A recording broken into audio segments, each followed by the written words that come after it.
안녕하십니까. 지금 이제 그 민주당이 김용 일병 구하기 총력전을 하고 있습니다. 김용. 그게 왜 그럴까? 지금 김용이가요, 2월 달에 그 항소심이 선고됐습니다. 2월 달에. 그리고 이게 대법원의 기록이 넘어가면 한 3월 달. 그런데 원래 최장 6개월이거든요. 따라서 이제 그 8월 중에는 아마 선고가 되지 않을까 이렇게 예측이 됩니다. 8월 중에. 그러다 보니까 이제 그 김용 구하기에 막 당이 총력적으로 나서고 있어요. 그건 왜 그러냐면 이게 그 이재명의 가장 오른팔 왼팔이요. 원래는 이제 정진상과 김용입니다. 물론 이제 그 숨은 실세가 김현지는 이재명하고 좀 특수한 관계고요. 특수한 관계고 공식적인 참모는요, 바로 이제 그 정진상과 김용입니다. 그러다 보니까 이제 그 두 명.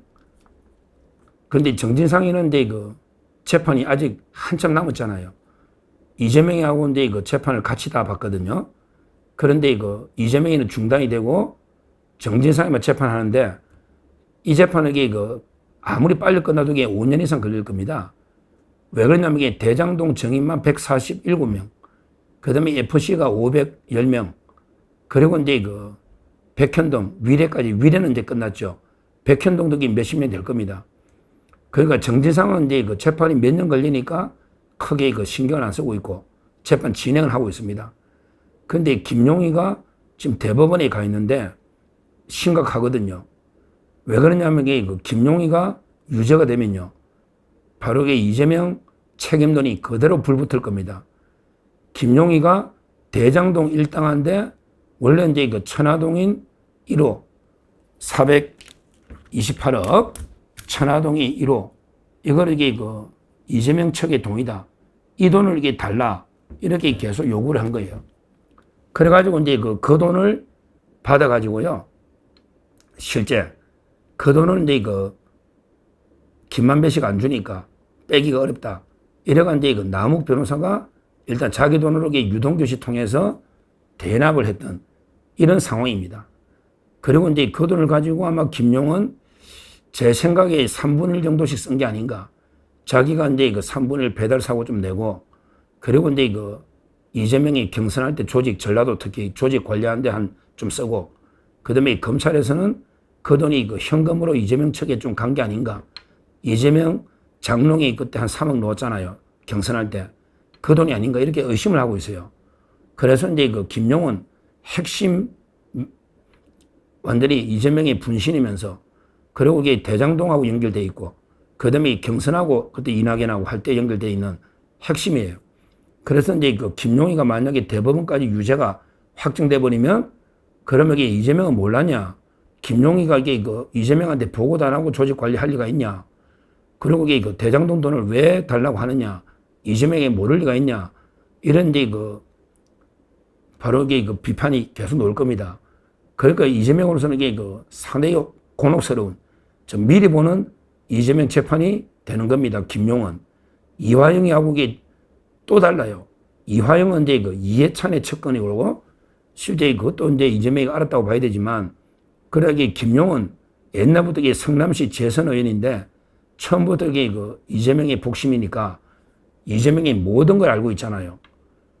자, 이런 상태에서 5년이 선고돼 버린다. 기각되면. 그럼 어떻게 되죠? 김용희가 5년 사는 것도 이게 버티기도 어렵고요. 사면해 주려니까 바로 이게 이해 충돌이 되죠. 아니, 공범자 의혹, 공범자 분신을 사면하느냐. 이거 가지고 이게 이재명 지지율이 한 10% 떨어질걸요. 그렇잖아요. 공범자가 사면하면 이게 이해 충돌 아니냐. 너무나 이게 노골적이니까 그 후폭풍을 감당할 수 있을까요? 그러니까 이제 그 사면도 곤란하고요. 특히 중요한 게 그 사면은 형벌만 됩니다. 따라서 이제 그 징역형이나 벌금에 사면할 수가 있죠. 근데 김용은 추징금이 한 7억 가까이 됩니다. 김용희가 추징금이 한 7억 가까이 되는데 이거는 사면이 안 돼요. 누군가에게 돈을 내야 됩니다. 김용의 그 아파트 여의도, 김용의 부동산이 압류가 돼, 추징 보전 압류가 돼 있어요. 그러니까 이제 김용희 재산이 그 추징이 되면 이게 나중에 골치 아프죠. 김용은 특히 그 돈이 아주 민감합니다. 연세대학교 신학과 출신인데 돈 번 건 없어요. 거의 뭐 김용희가 돈 벌었다는 건 이게 제가 성남시 의원 2번 외에는 한 게 없으니까. 근데 재산이 아주 많아요. 여의도 아파트만 해도 엄청나게 비싸고요. 또 성남에 또 다른 부동산이 있다는 말도 많습니다. 그러니까 이제 그 김용에 대해서 추징금을 김용희가 낼 때 돈에 민감한 사람이니까 엄청나게 그 불만이 생길 거예요. 내가 이게 쓴 돈도 아니고 내가 이재명의 그 조직관리 선거운동 쓴 돈인데 왜 내가 추징금 내야 되느냐. 원래는 이게 뭐 김만배 씨나 대장동 일당이 내줘야 되느냐. 그 사람들도 억울하죠. 이제 뭐 대장동 일당 끝났잖아요. 김만배 씨도. 그러면 이게 이재명이가 내줘야 되는데 이재명이가 대신에게 7억 가까이 내줄 수가 없잖아요. 골치 아픈 거죠. 김용희가 7억 내줘. 안 내주면 이게 나 풀어버려? 내달라 하면 이게 안 내줄 수가 없잖아요. 그렇잖아요. 그냥 내달라. 나 억울하다. 이러면 이게 이재명 측이 뭐 십실반 모아서 주든지 어떻게 안 할 수가 없잖아요. 그러니까 이제 이게 심각한 문제가 생길 수 있는 거예요. 그러니까 이제 그 김용 구하기 총력이 돼가지고 그냥 무죄 취지로 파기환송하면 모든 게 깨끗하게 해결되지 않냐. 김용의 입도 틀어막고 또 김용희도 이게 풀려나고 뭐 여러모로 이재명도 사면 고민 안 해도 되고 추징금도 해결되고 그래서 이게 말도 안 되게 계속 대법원에 압력을 넣고 있는 거예요. 제일 먼저 노골적으로 정청래가 나섰죠. 정청래가 이제 파기환송을 촉구하는 서명에 동참을 한 거예요. 그러면서 정청래가 6월 달에 뭘 했냐. 페이스북에 억울한 사람 만들지 맙시다. 김용은 무죄다. 서명 동참합시다. 이래가지고 이제 정청래가 나섰던 거예요. 물론 이제 그 전에 이재명이가 직접 나섰죠. 김용의 변호는 이재명이가 직접 했어요. 그때 김용 변호사에게 많잖아. 근데 거기에 이재명이가 직접 텔레그램 단체방에 들어와가지고 야, 이거는 이게 어떻게 조회, 이건 어떻게 됐어? 이런 식으로 변론의 방향을 직접 관여한 게 이재명입니다. 이재명이. 그리고 이제 이재명 캠프에서 김용의 알리바이를 만들어주려고 위정하다가요. 경기도 시장상권진흥원장 이홍우죠. 이홍우. 거기에 위정하다가 처벌도 되고 또 실제 2명의 캠프의 핵심이 구속까지 됐습니다. 김용 구하려고 알리바이 조작하다가. 이런 식으로 이홍우 경기도 시장상권진흥원장이 자백을 해가지고 2명이 구속까지 되고 이런 식으로 김용을 구하기 위해서 온갖 총력을 기울인 거예요. 거기 김용의 대표 변호사가 김기표, 부천의 국회의원입니다. 김기표. 이건태할 때고 김기표 있잖아요. 자기에 배지를 준 거죠. 김용. 이런 식으로 김용 구하려고 처음부터 알리바이 조작까지 하고 그 다음에 이재명이가 직접 텔레그램 단체 방에 변호인 방에 들어서 변론을 지휘하고 이렇게 한 거예요. 그래도 안 되니까 1심의 조병구 판사라고 제가 가장 좋아하는 제 동기인데 같은 연수원대 같은 반 천재 조병구 판사가 징역 5년을 때린 거예요. 항소심도 그대로 징역 5년. 그래서 대법원에 가 있는 이런 사건입니다. 여기에 이제 이재명과 캠프에서 구하려다가 도저히 안 되니 지금 정청래가 나서가 대법원을 압박을 6월 달에 한 겁니다. 그 이후에도 여러 민주당 릴레이로 계속 대법원의 압박을 넣고 있는데요. 거기 오늘은 이제 전용기하고 그 다음에 김문수. 이 김문수는 이제 우리 국민의힘의 김문수가 아니고요. 원래 이제 저번에 왜 미국 갔다가 혼났던 이재명이한테 순천인가 뭐 어디 김문수 있잖아요. 민주당 국회의원 김문수. 옛날에 표결 안 하고 미국 갔다가 혼났던 그 김문수하고 이제 전용기가 나서가지고 이제 김용을 사면해라, 파기환송해라. 이런 식으로 이제 계속 지금 기자회견을 하고 있습니다. 전용기하고. 전용기는 300만 원 돈 봉투 어요. 그 전용기입니다. 그 다음에 김문수. 릴레이로 이게 압력을 넣고 있어요. 그런데 거기야 이번에는 이제 전현희가 나섰습니다. 전현희도 저하고 연수원 동기인데 치과의사 변호사입니다. 전현희가 이제 지도부에 있으니까 이번에 강하게 김용 구하기 나섰습니다. 전현희가 이게 뭐라 했냐. 김용은 이제 이재명 죽이기 일환으로 이루어진 정치 공작의 피해자다. 그래서 김용 부원장은 이제 정치 검찰의 이재명 죽이기 아니냐. 그러면서 억울하게 구속이 됐다.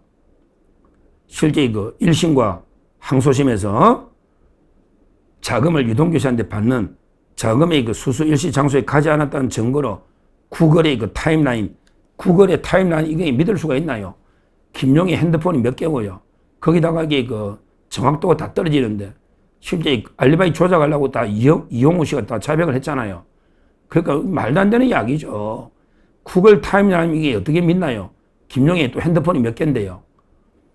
이건 말도 안 되는, 그럴 건데 이거 법원에서 이걸 안 받아준 건데 이걸 가지고 왜 증거를 안 받아주느냐. 그러면서 이거 유동규 씨만 요구하는 거예요. 유동규 씨가 이제 그 회유와 겁박으로 짜맞춘 유동규 진술에 입각한 검찰의 조작 기소에 사법부가 동조를 했다. 따라서 이게 반드시 파기환송돼서 무죄해야 된다. 이런 식으로 전현희가 오늘 기자회견에 나섰습니다. 왜 전현희는 왜 나섰을까? 전현희는 꿈이 서울시장입니다. 내년에 그 서울시장 노는 게 꿈이에요. 박주민도 마찬가지죠. 거기에 뭐 김민석이도 놀 거 많이 놀 거예요. 그러니까 이제 그 미리 점수를 좀 따자. 지금 아마 이제 그 개딸들의 점수를 따기 위해서 전현희가 직접 나선 게 아닌가, 지도부 변호사가 이렇게 봅니다. 하여튼 이런 식으로 오늘만 해도 전용기, 김문수, 전현희, 전부 정청래 이런 식으로 계속 김용 구하기에 나서고 있다. 그 이유는 제가 바로 김용 판결이 미리 보는 이재명 판결이기 때문에 이러고 있는 겁니다. 심각한 상황이에요. 과연 이게 그런 게 어떻게 될까? 어떻게 될까? 그런데서 사법부가 설마 무릎을 꿇을까? 그거는 이제 말도 안 되죠. 말도 안 됩니다. 아무리 우리 지금 조희대 대법원 사법부가요, 지금 아무리 지금 심각하게 지금 눈치 본다고 완전히 사법부가 무너져 있는 심각한 상황이긴 한데, 그런 데서 과연 이번에 또 무너질까? 실제 저는 아직도 희망을 가지고 있습니다. 아무리 이렇게 압력연대해서 여기 대법원에서 이걸 만약에 무죄로 풀어줘버린다. 이러면 이거는 뭐 완전히 법치가 끝난 거죠. 끝난 거예요. 그렇게까지 아무리 대법원이 권력의 눈치를 보고 지금 사법부가 완전히 무너진 이런 상황이지만, 그런 데서 김용까지 무죄 취지로 과연 파기환송할 수 있을까? 이거는 저는 아직도 불가능하다. 왜냐하면 1, 2심 판결문이 워낙 탄탄하고요. 그 다음에 유동규 본부장의 정언이 워낙 구체적이고 일관성이 있는 거예요. 그리고 한번 생각해 보세요. 김용희가 성남시 의원만 2번 했어요. 그러니까 남욱이나 아주 친하죠. 맞죠? 그런데 남욱이가 유동규 통해서 김용을 줬단 말이에요. 그러면 유동규 씨가 100% 배달 사고를 낸다. 일단 이게 말이 됩니까? 한번 생각해 보세요. 예를 들어 남욱 변호사가 유동규 씨한테까지 준 거는 다 인정되잖아. 증거가 너무 차고 넘치잖아요. 그렇죠? 차고 넘쳐. 근데 그러면 유동규 씨가 10원도 김용한테 전달 안 하고 자기가 다 배달 사고 내야 되는데, 문제는 남욱 변호사가 오래전부터 김만배 전부터 대장도 사업을 했죠. 그때 성남시 의원이 김용이다. 그러면 김용하고 남욱이도 잘 아는 사이다. 근데 배달 사고를 100% 내면 그러면 들통이 안 날까요? 유동규 씨가 그렇게 낼 수 있을까요? 그렇잖아요. 얼마든지 김용희가 남욱이한테 왜 돈 안 줘? 이렇게 질책할 수 있는 사이인데, 우리 돈. 그러면 그렇게 배달 사고를 100% 물론 떡고물 정도로 나도 이재명 일을 하니까 나도 조금 쓰자. 약간은 이렇게 할 수 있지. 나도 이재명을 위해 쓴 거다. 그러니까 유동규 본부장이 약간 뭐 한 1억 정도 쓸 수는 있을지 몰라도 100% 10원도 전달 안 하고 100%의 배달 사고를 낸다. 이거는 상상할 수가 없잖아요. 법리 이전에. 따라서 저는 뭐 유죄는 확실하다 보고 있습니다. 대법원이 여기에 굴복하면 진짜 법은 문 닫아야 됩니다. 그런 게 법은 다 해죠. 아무리 법원이 지금 권력 앞에 무너졌지만 김용까지 저는 무죄할 수는 없다. 이렇게 보고요. 아마 8월 중으로 김용이 상고 개각이 되면 바로 이재명에 대해서도 엄청난 재판 중단이나 또 비판 여론이 나올 겁니다. 거기다가 이제 또 10월 말에 이제 김만배, 남욱, 유동규 씨 바로 대장동 본재판이 선고됩니다. 대장동이 본재판이 선고되는데 문제는 4,895억 배임이 있어요. 김만배 씨가 배임이 있거든요. 근데 아시다시피 배임은 신분범입니다. 배임은 권한이 있는 공무원만 범할 수 있는 거예요. 그러니까 이재명의 배임 행위에 김만배 씨가 가담한 걸로 이렇게 논리가 구성이 되어 있습니다. 그래서 만약에 김만배 씨가 10월 31일 날 대장동 본재판에 배임이 되면 이거는 100% 이재명이가 범죄자다. 이렇게 판시한 거하고 똑같습니다. 과연 김만배 씨가 무죄가 나올까? 아니면 선고가 연기될까? 아니면 판사가 용기 있게 김만배 씨를 배임으로 판시할까? 그러면 그냥 볼 필요도 없는 거예요. 이재명 이름이 있으나 없으나 김만배 씨가 유죄면 이재명도 100% 유죄입니다. 배임은 논리구조 그렇습니다. 배임은. 앞으로 대장동이 다시 한번 사법 리스크가 활활 타오를 수가 있다. 그게 두 가지 판결이다. 첫째는 김용 재판. 그 다음에 더 중요한 거는 김만배 씨나 유동규, 남욱 이 본재판. 여기에서 관련자들이 유죄가 나오면 이재명이는 못 빠져나간다. 왜? 이재명이가 논리 구조를 짜둔 대로 했기 때문에 김만배 씨 일당이 다 무죄가 나오거나 선고가 연기가 되거나 이거 아니고는 유죄가 나오면 이재명도 100%의 유죄가 나오는 이런 상황입니다. 하여튼 그래서 좌파들이 김용 구하기 혈안이 돼가지고 지금 릴레이로 온갖 대법원의 압력을 넣고 있는데 대법원은 절대 여기에 굴하지 말고 원칙대로 김용 상고 기각을 해야 된다. 그러면 이재명한테 엄청난 일이 일어날 수 있다. 이화영의 입을 틀어막기도 힘든데 김용 입까지 틀어막으려니까 또 이게 돈 7억은 어디서 구할까 추징금. 심각한 일이 벌어질 수 있다. 그리고 대장동 본재판이 또 선고되면 이거야말로 이재명 본재판하고 동일한 구조이기 때문에 특히 배임죄가 있기 때문에 배임죄는 공무원, 권한을 가진 공무원만 범할 수 있는 죄다. 따라서 김만배가 단독으로는 배임이 안 되니까 김만배가 공범으로서만 가능합니다. 따라서 김만배가 유죄면 이재명도 유죄다. 앞으로 한번 재판을 지켜보시면 되겠습니다. 감사합니다.